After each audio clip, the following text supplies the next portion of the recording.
guys, welcome back to Release the Craftin. Priscilla here with a tutorial for you today. So, for this tutorial, which I am tentatively, probably permanently, calling the suspended stitched binding, I actually did a video back in December for one of my Chronicles of the Witch books. It's called A Witch in the Woods, and I will link that video below. Where I kind of did a unique sort of take on how to build a cover with two different pieces of fabric, and I said that I would show you guys how I did it, and I meant to do this sooner, but I really wanted to like not waste anything trying to put together like a book real quick, so I wanted to do it on a book that I was going to make again, and I got the opportunity because I'm making a really large book, and this technique is really good. Sorry, bump the camera, on large books, and it's, you can do it on any size, for sure.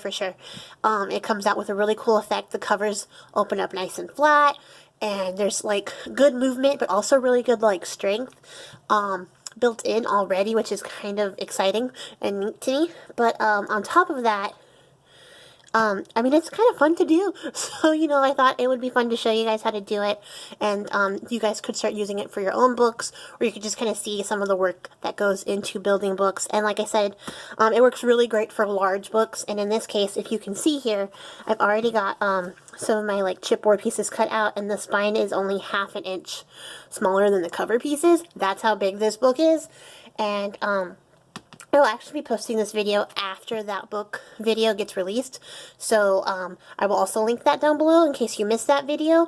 You can come back to it and see how I put the cover together. So, let's get into it. So, to make this cover, you will of course need your chipboard or whatever bookboard base you choose to use. That can be cereal boxes glued together, file folders, whatever you do, you're going to need your base to start out with. And then you're going to need your fabric. For this tutorial, I used 2 different fabrics in 2 different colors. You don't have to use 2 different colors, but it's kind of part of the reason why I chose to come up with this method of binding, was so I could use 2 different colors of fabric. But it's up to you, whatever you want to do. You're going to need something to cut with, and you're also going to need some glue. So, to start out with, the reason I did this, like I said, was to get the most out of the fabric that I have. As you can see here, I have a really nice size of this fabric that I got from April, and it would make a book perfectly with plenty of room to go on, but this is actually the spine of my book, so I wouldn't have enough of that fabric to make a full book with a single piece, even if I like smushed everything together. So what I'm going to do is I'm going to actually just cover the cover pieces with my main fabric. So I'm going to cut these out right around here, and then I will be right back. Okay, so I went ahead and cut my piece of fabric down to size, glued down my cover piece, and I have already mitered the edges so that I can fold them down really easily. I have this tool from colorwayarts.com. You guys don't actually need this tool. You can just kind of eyeball it if you're all about that. If you want something similar, you can make like 2 little pieces of like 2 popsicle sticks or something, and then just chop off the top, and you'll get the same sort of deal. It's a pretty neat tool. It's only $10, but you can definitely make your own if you want that, or if you don't really care and you're not like super into having perfectly mitered edges like I am, then just, eyeball it, get in there, be brave. But I'm not that brave, and I really enjoy measuring and having precise edges, and I'm just weird like that, so just saying, you don't have to, but it's what I used. And then the next step after this is you're going to glue down the 2 long edges for your cover. And I know you're going to want to glue down all 4, very tempting, but don't, and you'll see why we don't do that. But you want to glue down both these sides. And I'm going to glue down this side, and then I will be right back. Okay, so both my covers have their edges totally glued down. I didn't really wait for them to dry, but they'll be done by the time that we go. kind of the perks of using Fabri-Tac. That'll hold. So what we're going to do next is take your spine piece and your second piece of fabric, and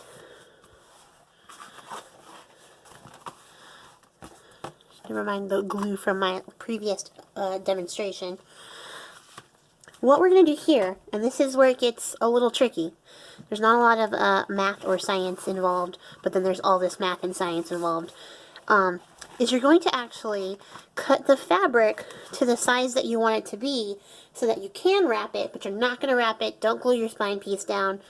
You can use your cover pieces for reference, kind of like you would if you were building the spine and trying to measure out where you were going to put your cover. Same thing here, except that you're going to add a little bit extra. So, what gives this the name, the suspended stitched in binding, is actually, this piece is going to sit on the inside of your cover.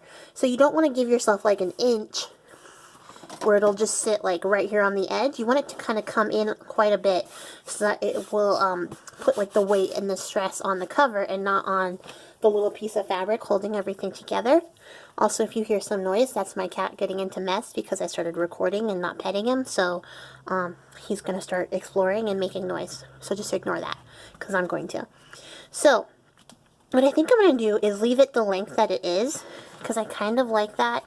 It's going to give a lot of space, plus I'll be able to kind of have a little more wiggle room with my gluing in. So I'm just going to cut it so that it is the same height as my cover fabric, and then I will be right back.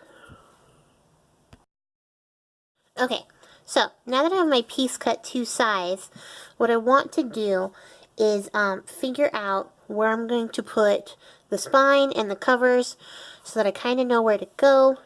And then I want to mark it out a little bit. I'm going to just use a regular marker. Just grab something off my desk and my little cup holder. And just going to mark in some stuff so I kind of know where to go, because I have another step unrelated to this tutorial for the spine that I have to do before I actually glue anything down. But it's also kind of good to get an idea of where everything is going to go. You don't actually need to cut anything else, so you can put your scissors or your cutting tool or whatever away. But what I want is, because I left 1/2 inch edge on all of these pieces, is 1/2 inch at the top of this. If you don't want to be this fussy, don't be this fussy. Just make sure you give yourself some wiggle room, because you can always cut off extra fabric, but you cannot add it back on, or at least not easily.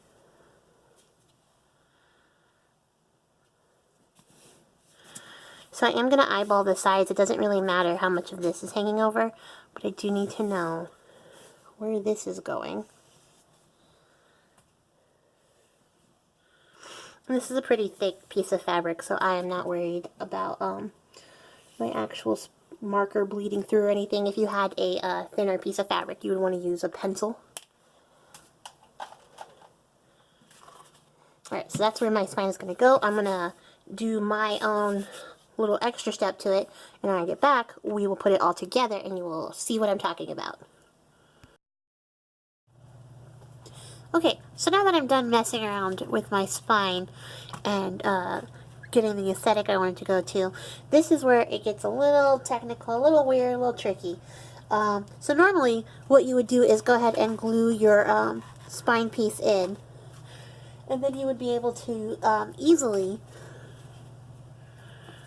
get your edge pieces positioned where you want them to be. But because the book I'm making is so big, I'm actually going to sew my signatures into this and then glue it down. But we can still put it together, no problem. It'll be the same step. So if you're making a book that isn't as large and as heavy, that needs more like structural support, go ahead and glue your spine piece in and then just skip ahead. And I'll show you guys how we put this in. So the reason this is called suspended is because these two covers actually support the spine from the inside. And after you get this piece done, it's pretty much just doing the hidden stitch binding, which I will really try to remember to find a tutorial and put it down in the description bar below so you can see how to do the rest of that. But, so like usually you would have this piece in and then you would glue your spine with its signatures already attached to it, and that would all go together like that. But because, like I said, I am making a really heavy book, I have to figure out where to put these without actually having the spine in place. So what I'm going to do is flip this over, and then I can see that I have my mark right here, and what I want to do is go over about 1/2 inch. So I have just a piece of chalk pastel to mark it out.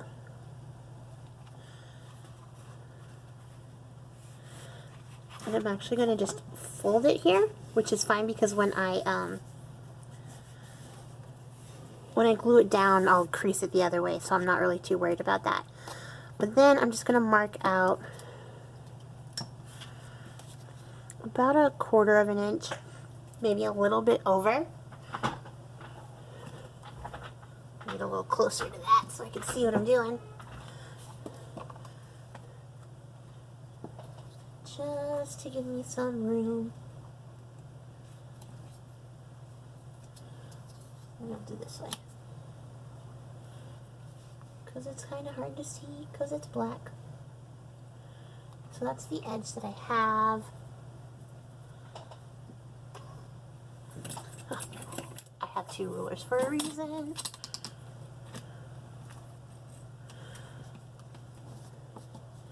I'm going to come over, I'm just going to eyeball this part and go over about 1/2 inch. Not 1/2 inch, like 1/4 inch. And then I'm just going to give myself a little mark here. And this will actually wash off. It's just soft pastel. And then I'm going to make sure I don't get purple on everything like I just did. And come to this side and do the same thing.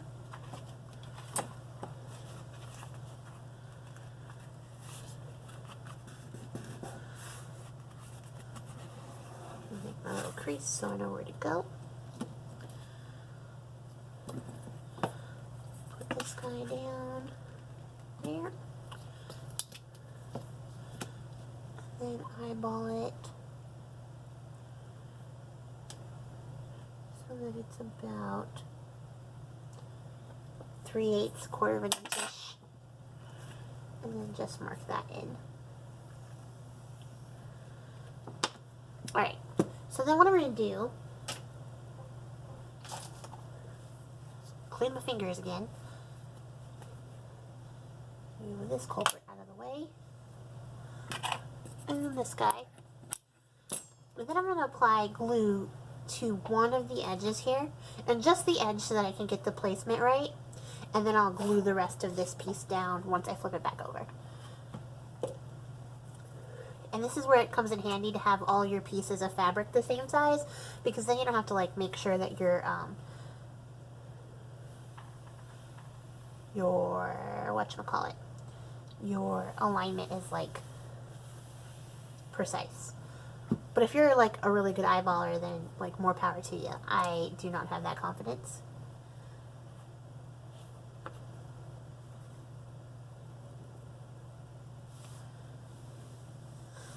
Alright. Boom, get the other side down.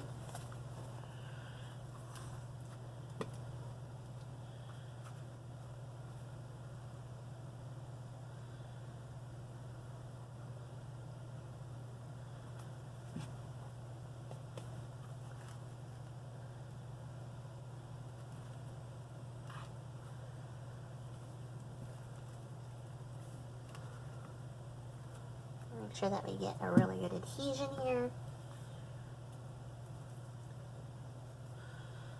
I'm just going to take my little baby wipe, see if I can't dust off that purple. before I forget.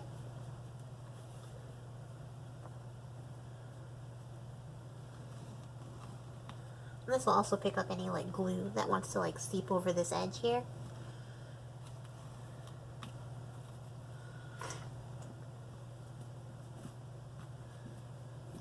And it's okay if a little bit of this purple shows. I chose purple because the main colors in this book are kind of purpley, gothic-y, so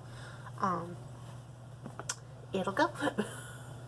So, now that we're flipped back over, you can see that there is some space here and some space here. And I like to double check because sometimes, you know, like, you think it's perfect, but it's not.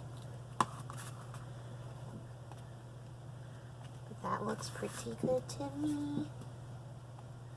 Pretty darn good. Alright. So, what we need to do next is glue these pieces together. Top and bottom, and you probably can't see the bottom because this book is so big. So what we're going to do is apply glue to this side, to right about there, and a little bit on this side just to make sure it catches. And then I'm just going to lift this whole thing up and go bananas.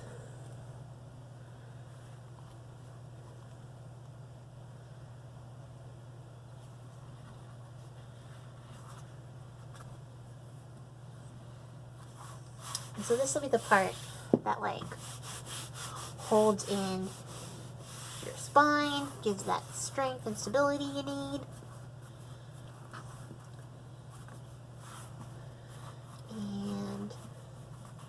And when we'll fold this all over. You can actually cut this part out. I might do that because this fabric is so thick with a thinner fabric. You might want to leave that in.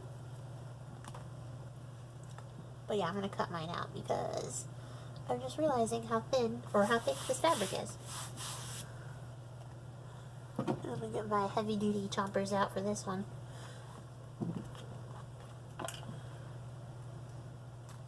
I don't want to cut past this little part, otherwise I'll have like a big weird gap thing. So I'm actually going to pull it up.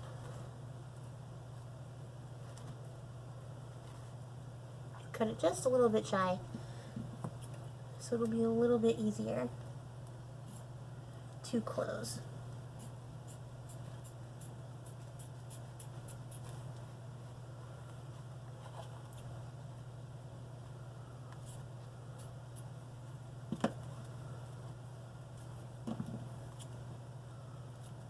I'm not worried if I show any of that board on the bottom because it's going to get folded over anyways.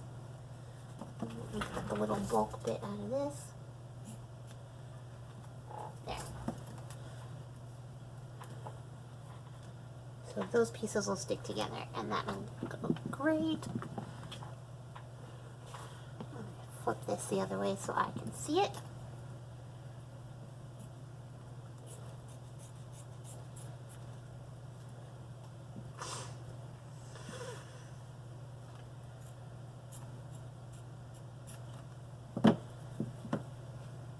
So I cut it a little bit past that point. I'm not too worried about that. That's what paper is for. So I'm pretty sure it'll still give me the coverage I need on this side, so that's good. Alright, so we're going to do the same thing on the other side, and I will be right back. Okay, so I have glued down both of the sides to the cover pieces and trimmed off the little excess here so that we can fold it over easily. As you guys can see, I can get both my hands on this. My piece is huge, and I have already sewn it to the cover piece and added a little bit of Tyvek just to give it some more strength. So what we're going to do now is actually fold all these edges, these long edges, down inside. If you've already glued your spine piece in, this is where you would come back to us and join the rest of us on here in folding down the rest of these pieces. And it's going to be pretty easy because we already have the covers to kind of guide us right here, so you don't have to worry too much about that. So you're just going to get your fabric tack. I'm going to do the piece closest to me. And I'm going to run a bead all the way across the bottom, just follow that line we sketched in. And make sure I get into that corner really nice. And come here and kind of straighten that out a little bit. And then I'm going to glue this like top edge, because that's the part that's going to stick here. And this way I don't have to like guess how much glue that I need for the whole thing. I'm going to put a significant little bead of glue down, because I really want that edge to stick. And make sure I get all the way up against those edges.